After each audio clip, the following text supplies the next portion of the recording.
especially regarding like real estate purchases, cars, like start a business, etc. And how are we going to get strong financially? Like, any one of you have any tips? Yeah.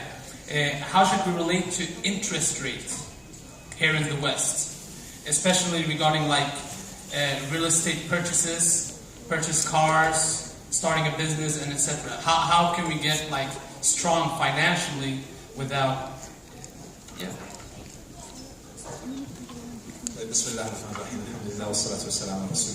is not my field, and that's why I'm having this quarrel with Sheikh Suhaib, so that he can take it. But anyway, I think that this question highlights the need for the Muslim communities in Europe to begin on a strategic project, not a small, corner shop that provides menial, primitive services. We are in need as a community for financial institutions of significant sizes and of competent administrative as well as financial technical operations in order to cover this area of need. In the meantime, we have to, in a sense, do as much as we can. وَاتَّقُوا اللَّهَ مَا اسْتَطَعْتُمْ فَاتَّقُوا اللَّهَ مَا اسْتَطَعْتُمْ. And the ruling is that interest rates, or riba, I want to talk about the concept in Arabic as it is clearly defined. Because there is some linguistic quarrel about whether interest rates do constitute riba or not. I'm not going to engage in that.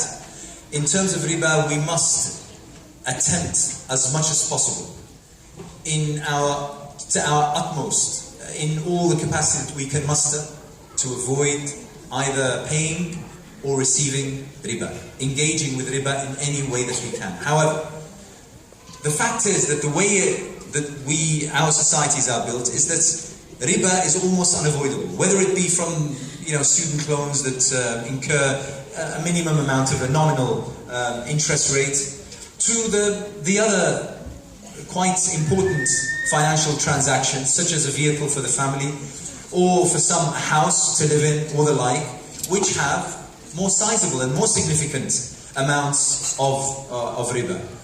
I would refer to the fatwa of the European Council for Fatwa and Research, because they are the area or the platform that are specialized in addressing these issues. And I believe, if memory serves me right, in the 6th or 7th session of the ECFR, discussing this particular issue, there is quite an extensive fatwa that involves all the research, all the background, all the surveys that were done and presented to the ulama, members of the ECFR, which then gave the outcome. I would loathe to give you what I remember of the outcome, because that would be incomplete and unfair.